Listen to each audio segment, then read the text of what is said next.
May the Noble Triple Gem bless you all.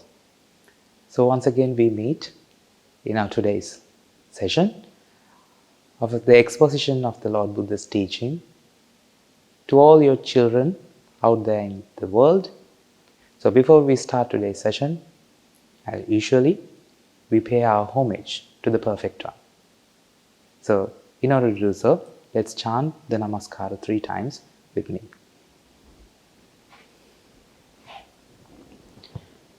Namo tassa bhagavato arahato samma sambuddhassa. Namo tassa bhagavato arahato samma sambuddhassa. Namo tassa bhagavato arahato samma sambuddhassa.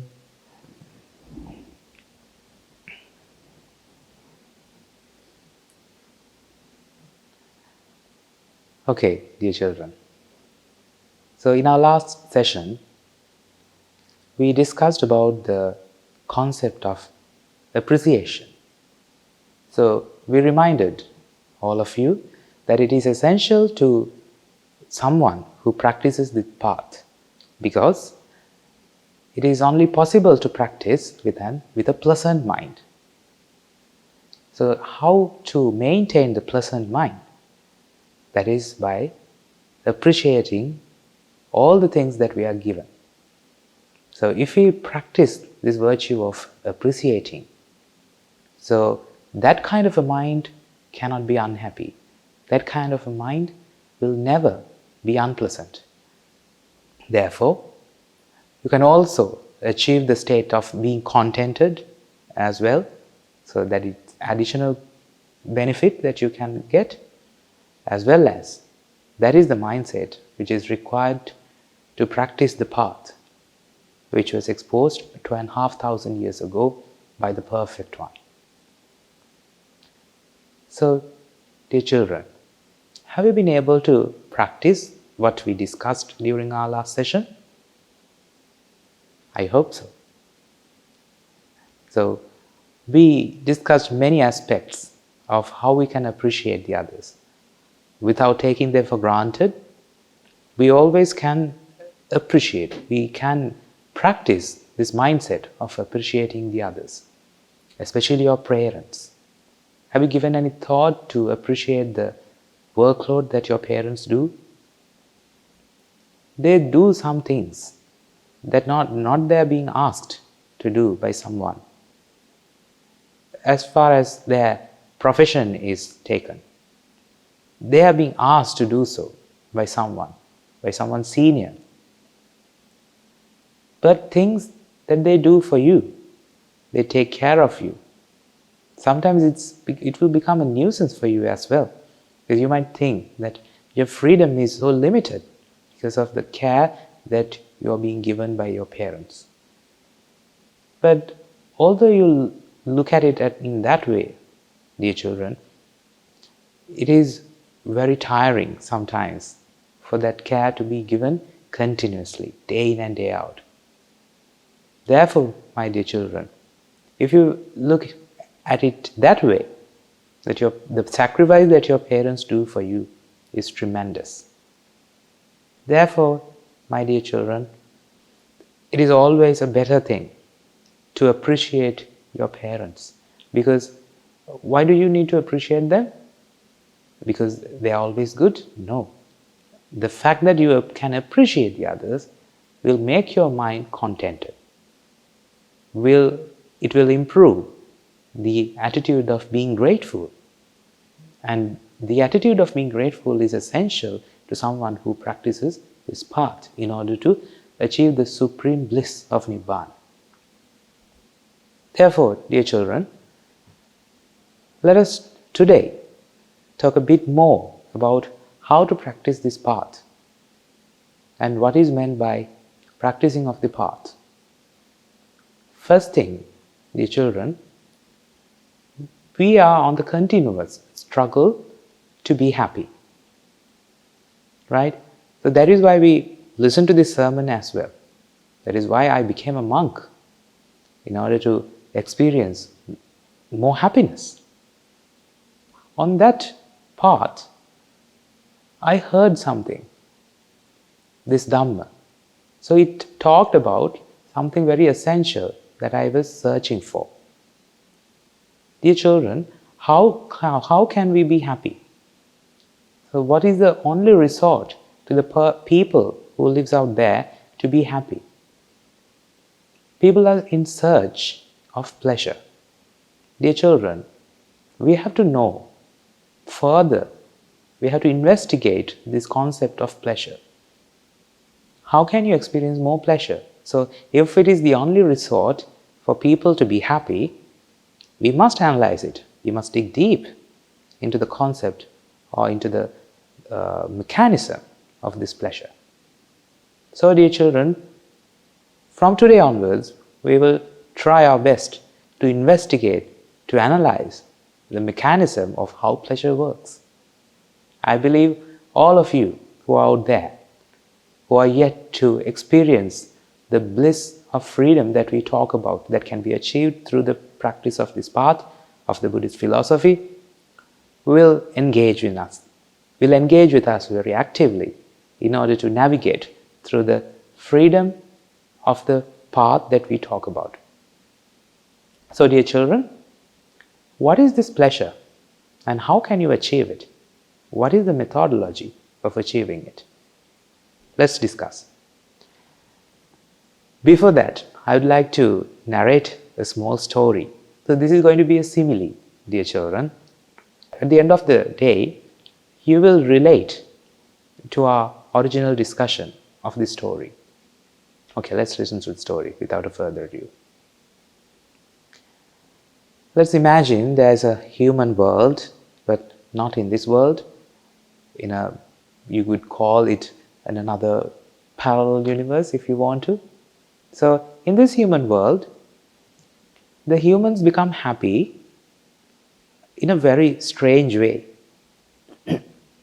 When they are born as humans, they have a small rash, let's say in their hands, and when they grow up, they notice a similar rash is present in their parents, in their siblings, and their grandparents and all the relatives. Not only their relatives, but the people that they find on the roadside, they also have the same rash. So it is considered very normal to have such a rash. If you are a human, you are being born with such a rash. I mean, for example, you have a belly button, right? So all of us have it. You never question to ask, could there be people who don't have a belly button? Right? So likewise, these people, they all have this rash on their hands. And when you scratch it, you get a pleasure out of it. So that is the strange thing. When you scratch the rash, you get a pleasure. Actually, that is not strange. Even in this human world, you get it. But that is the only way that people can be happy. What is the only way that people in this world, that they can be happy? By scratching their rash. You might laugh at yourself, but let's imagine that it's the nature of this human world. Okay, then how do you know whether someone is happy or not? Of course, if they should be happy, they should be scratching their rash. So if someone they see without scratching their rash, that means they are very unhappy. Therefore, dear children, almost all people in this world, they are scratching their rash. But what happens when they scratch the rash? It spreads. It spreads throughout the entirety of the skin.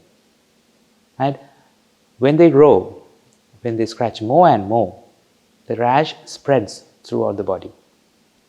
Therefore, the people who are grown up, the rash that they have on their skin is spread. For people who are in the middle age, the rash is spread in areas that they can't scratch by themselves. So what do the people have?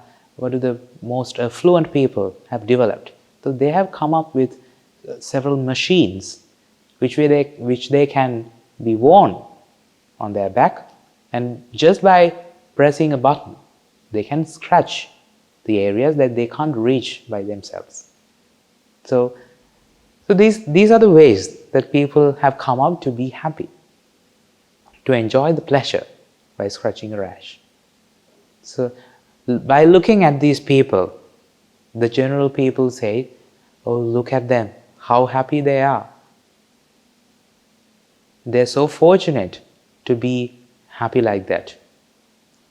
I wish I were the same. I wish I got the same pleasure out of those machines. Just imagine to have that rash spread in entire body and getting that amount of pleasure. That is unbelievable. So these are the things that these people talk about, because they measure the happiness by how much the rash is spread over their body, as well as how frequently they are scratching over it. So dear children, one fine day, one wise man thinks deeply about this rash.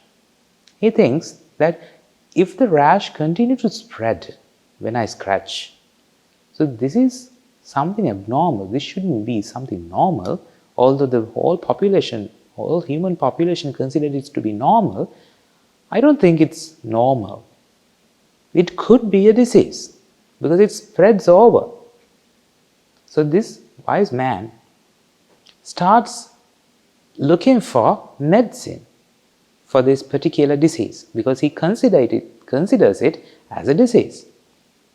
So he's looking for doctors, and one after the other he meets doctors, but most of the doctors say, no, it's not a disease. It's very normal. It's pretty normal to have, and you should have it. Almost all of them says that. But one fine day, he meets this doctor who acknowledges that, yes, this is a disease. Although it's very common knowledge that it is considered as something normal, no, it is a disease. And this doctor claims to have the medicine to cure it. Therefore, this young, wise gentleman, he sets out and he found this doctor, and he takes this medicine and he applies it. Just imagine that it's maybe an ointment. So he applies this ointment over the rash, and after about a month or so, now he gets a new experience. There's a ring of skin which is rid of the rash. So there's in a ring which is surrounded by this rash, it has got healed of the rash.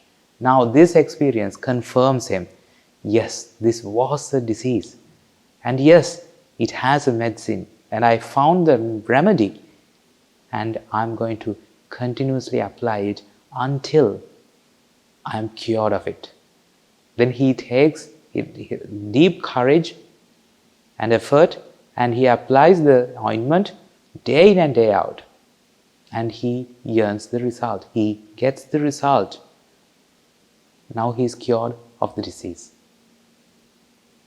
Dear children, after this, after he is being cured of the disease, he returns to his family.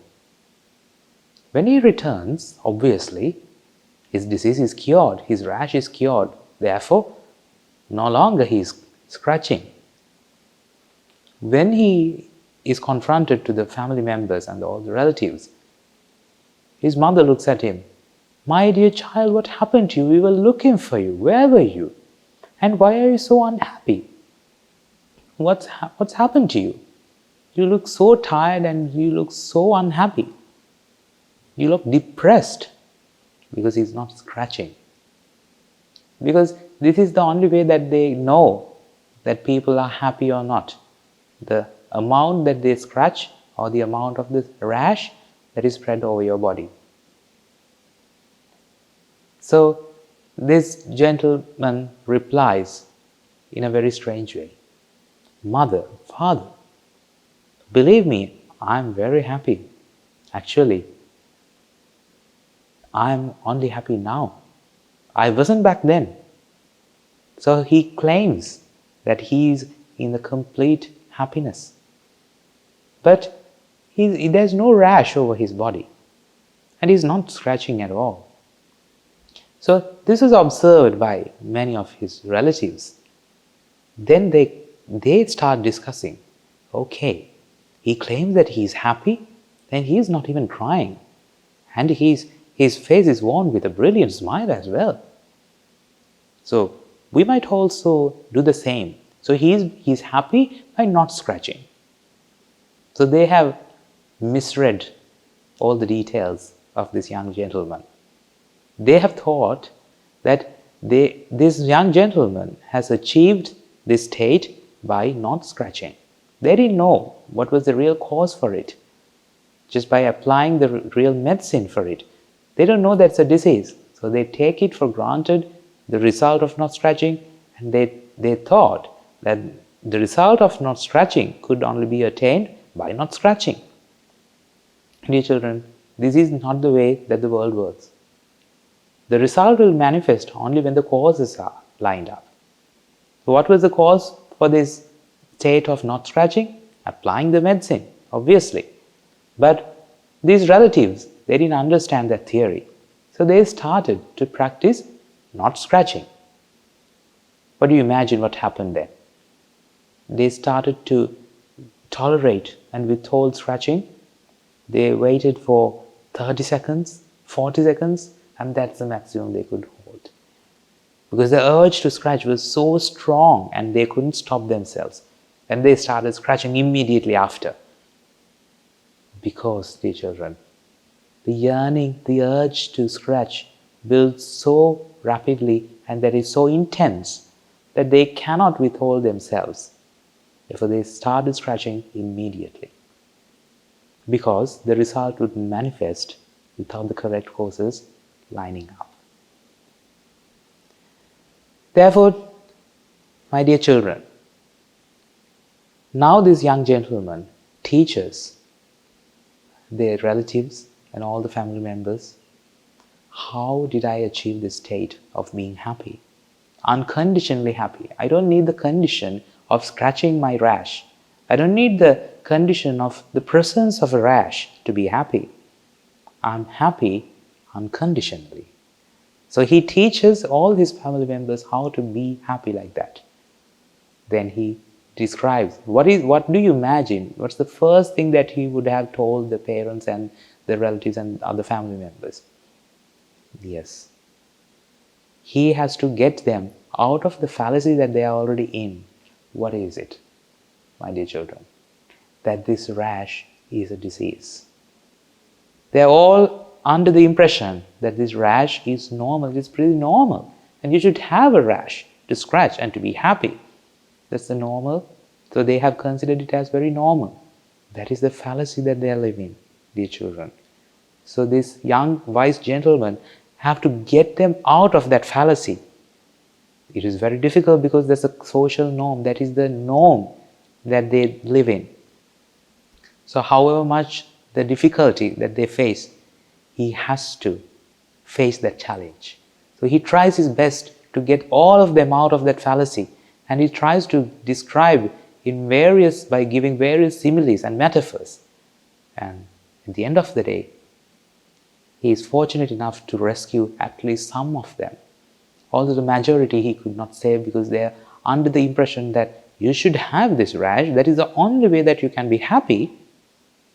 It is so strong, dear children. So that's the story that I wanted to share with you. So this has really big implications to the life that we live in, our day-to-day life. Can you relate this story? And do you find yourself who is related to this story? My dear children, what is this rash? What that we talked about? Dear children, this rash is the pleasure. The more you search for it, the more you want it. And when you don't give it to yourself, the urge to yearn for it, the urge to seek for it will become more and more, and you will be unable to stop yourself from seeking. My dear children, I don't want you to be victimized by this trap of this pleasure. This is the very thing that I got ordained, dear children. And I can't say something that I'm not practicing and that I don't have evidence to prove it to you, dear children. So, this pleasure is nothing but a trap. The more you give it, the more you will want it. And it matters not how much effort that you put in to prevent yourself from searching for it. Once you are in it, it is unstoppable. My dear children, look at today's world. What is happening to all those children out there? It is very difficult to control themselves. They don't like to behave in that way. But the urge that is developing in their hearts and minds, it's so strong. It's such a pathetic situation, dear children. This is the only remedy. The remedy which was exposed 2,500 years ago. Through the advent of the Perfect One, we were gifted the perfect gift to cure this disease. My dear children, it is my duty, I consider it as my duty and responsibility to share this message to all of you out there who are burdened and who are trapped with this trap of pleasure. So the first thing that we all need to understand, that pleasure is something like a disease. I don't mean that you shouldn't be happy. No, my dear children, that's not what I want to share with you. You have to be happy.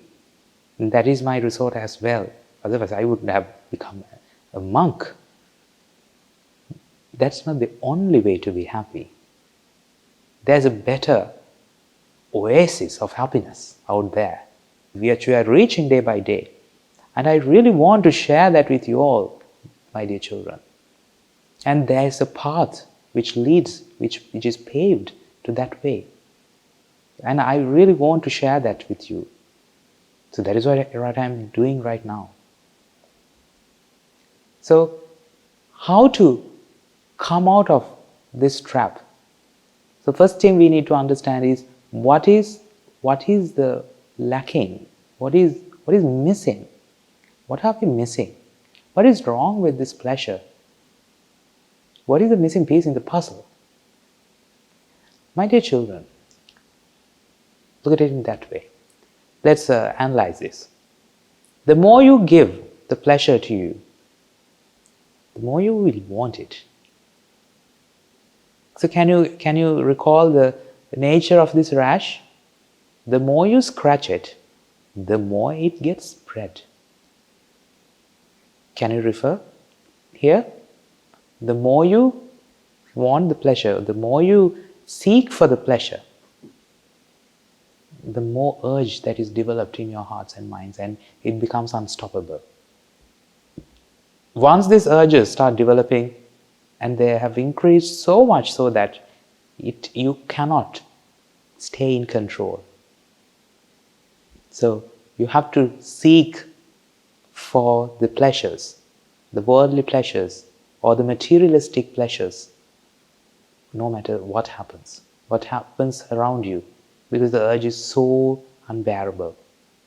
It's like a rash, like the urge that you get when you don't scratch it. Therefore, dear children, so contentment never happens with this. Just imagine you have a rash, and how can you get contented? By scratching. The more you scratch, the more you want to scratch. The want to scratch increases by the amount that you scratch. The more you scratch, the more you want to scratch. Therefore, dear children, let's analyze it further and further in our future discussions. But for today, I want to share this thing with you. The salient point of this discussion is contentment is impossible with pleasure. Just look at it look back into your life. What pleasures have you become contented of? That means, what do I mean by the word contentment? That you don't want to get pleasure in that way ever after. Let's say you are a movie fan, so you are watching all the movies in some genre. So let's say that you are interested in watching animation movies. So if you're someone like that, how many films would you have to watch to be contented? To label yourself as, I am someone who is 100% contented by watching animation movies. How to achieve that state, how many movies should you watch? So I think you will be able to answer that question when we begin our next session in the next month. So dear children, I invite you all to look at it in this way. You always want to be contented, right? Same as I do. So how can you achieve this state of contentment? By the thing that you are doing right now. If you believe that you are heading for contentment, there should be a plan. There should be a clearly defined plan. So let's plan it. Let's join and plan this. So I'll leave you this question. How many movies must you watch before you call yourself being contented? Okay. So with that question, I think we can end today's session. May we transfer all the merits that we have acquired today to all sentient beings in all worlds. May through the power of these merits, if they have born in the woeful planes, may they redeem themselves from the woeful planes and be born in the blissful planes. And through the power of the merits, may they abstain from unmeritorious deeds, fulfill the meritorious deeds, fulfill the noble eightfold path, and attain the supreme bliss of Nibbana. Sadhu, sadhu, sadhu.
Let's recite Namaskara. Namo tassa bhagavato arahato samma sambuddhassa. Namo tassa bhagavato arahato samma sambuddhassa. Namo tassa bhagavato arahato samma sambuddhassa. Theruvan Saranai, everyone. Today we're going to talk about a beautiful story about a remarkable nun illuminated the Sambuddha Sasana. Her name is Subhatheri. She's a rare beauty and could captivate anyone's heart. No one could pass her by without halting to have a glimpse of her gorgeousness. Not only that, she was renowned in the Sambuddha Sasana for her great character, unshakable conduct, and compassion. She's a meritorious nun who could listen to a profound teaching of the Lord Buddha and renunciated. And then she entered the Bhikkhuni Sasana as a Buddhist nun. One day, as she was walking in the delightful and serene mango grove of Jivaka, the skies were clear and the gentle breeze blew, carrying the ambrosial fragrance of the ripe fruits. And as she walked, she assimilated and reflected on Dhamma. And she was glowing with joy because she could experience the freedom of Nibbana, the freedom of the mind. All of a sudden, a man bumped into her.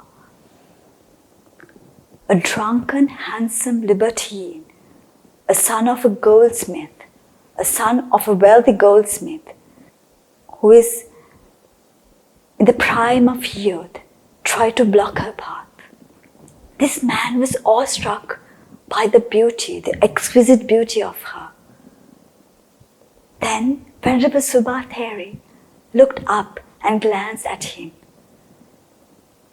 In a very clear and serene and calm tone, she said, "Why are you blocking my way? What have I done wrong? Please let me go. It's not proper that a man fancying to touch a woman who has gone forth. I'm pure without blemish, so please let me go, my friend," she said. And then this man replied saying, "Oh, beautiful lady, why have you gone forth? You're a mesmerizing beauty. Don't do it. Let's throw off your robe and let's delight in the flowering grove," he said. This man was blinded by ignorance and attachment. He didn't understand who she was. He tried to lure her, tell all sorts of things to convince her, to persuade her, but she was unshakable. It didn't make the blindest bit of difference in her. Then he knew it's not going to work, so he tried to persuade her in a different way. He said, "There are wild beasts in this forest and it's not safe to be alone, especially a woman like you. Let's come with me," he said. And then he made all sorts of proposals to her. "I'll give you all the luxury and sensual pleasures. I will give you servants, ornaments, any gift, clothes, palace, whatever you need. I will give you everything. Just be with me. Be my wife. I will give you whatever you want," he said. And then Venerable Subhatheri thought, this man does not understand her situation. So it's better to preach Dhamma to him. So she started preaching Dhamma. She explained and shared the perception she had towards life and the world, towards the body. She said the body is made out of flesh, bones and blood. You won't be able to find the sensual pleasure in that. It's all worthless, essenceless. The pleasure you seek is not there. It's just a fabrication, she said. But this man was intoxicated and deaf to the truth. He didn't get this message at all. So what did he do? He tried to convince her further. He started singing praises about her beauty. Your eyes are so beautiful, like a doe. Your eyes, your long lashes are mesmerizingly beautiful. Your eyes are like tips of water lily, tips of blue lilies. I can't forget them. I want them to be with me all the time. He confessed, and then she tried to convince him. Again, out of compassion, with utmost compassion, she started to preach again. She said, "You're an ignorant child. You're asking for the moon as a plaything. But you can't have it. I don't even know what is sensual pleasure anymore. When I received Dhamma, I practiced the path, and the sensual pleasures are being killed inside of me. I don't experience it at all." Then she tried to explain further, but it was worthless. It was worthless. He couldn't comprehend the profound words she uttered. And then she didn't give up. She's a great lady who had a great compassion towards all living beings. Even though he was a complete stranger, she wanted to help him. So she explained about the eye, the structure of the eye. And then she said, the eye is made out of sealing wax and satin, a hollow with bubble in the middle, bathed in the tears, she explained. Dear children, can you imagine what she did next? You won't believe your eyes when you hear, believe your ears when you hear this. The great and utmost compassion she had towards this man. She pulled out her eye and handed it over to him. Just imagine what she did.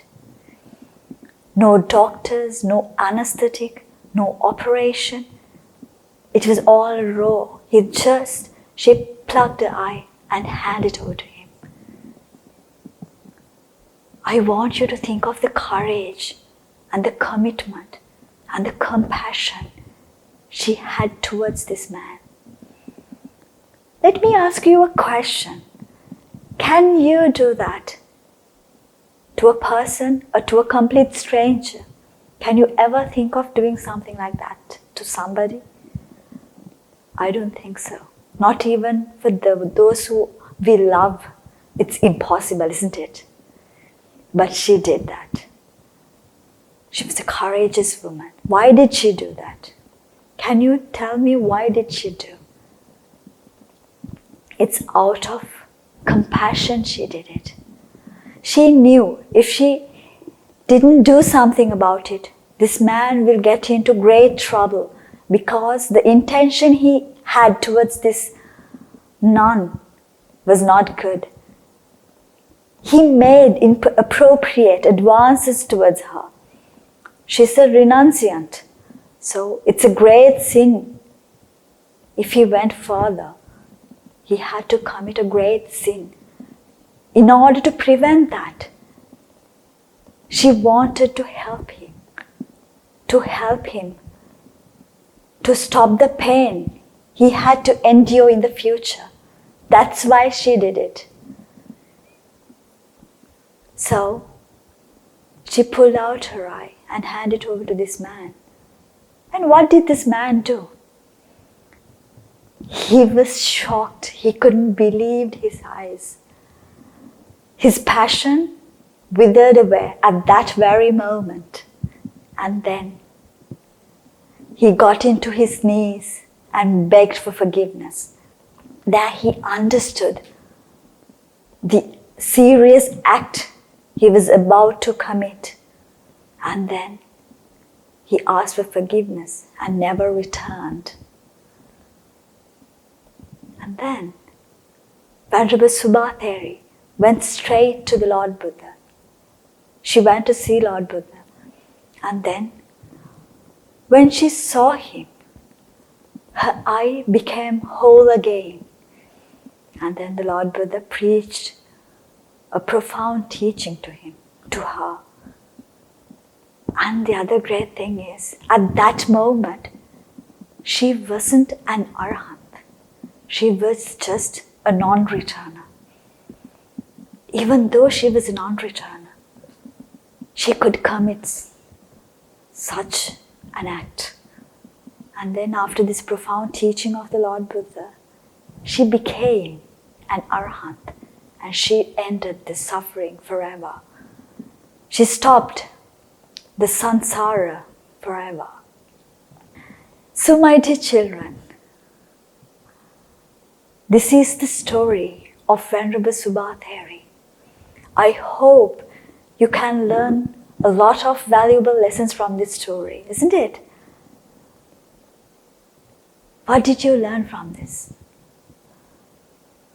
The main message she could give us is the utmost compassion and loving kindness she had towards all living beings. If you want to be a daughter of the Lord Buddha, this is the path that we have to follow. If you want to become a daughter of the Lord Buddha, you have to be like her. You have to have that compassion and loving kindness in your heart. You have to bear the whole world in your heart. She did it. Let's say you can show compassion and loving kindness to those who love you, those who are friends with you. But can you do it to those who are cross with you, who are not friends anymore, maybe enemies? And to be honest, dear children, if you want to be in this path, you can never have enemies. You should feel everyone as your child, to love them unconditionally, to protect them, care for them. That's what you should be doing. That's what we should be doing as daughters of the Lord Buddha. So I want you to think about this. Just think whether you can practice this, whether you can make her your role model.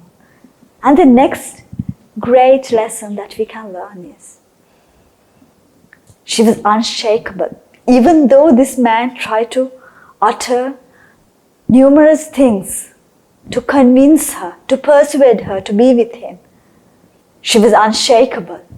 How come she became unshakable? It's none other way. She has realized the Dhamma. She knew the path. She knew what the teachings are about. She understood the Lord Buddha's teaching. So that realization made her act like that. So if you want to become like her, if you want to find the truth, if you want to achieve the ultimate bliss, then you have to practice the path. You have to comprehend on Dhamma. So there are great two lessons that we can take from this story. I want you to be like her. Be kind, be generous, be helpful, have a great heart filled with love and compassion. And don't stop there. Practice the path. When you practice the path, your metta grows, your great virtues grow. Then you can become a great lady, a daughter of the Lord Buddha. So my dear children, let's strive hard. Let's practice the path. Let's be like Venerable Subhatheri. May the Noble Triple Gem be with you all.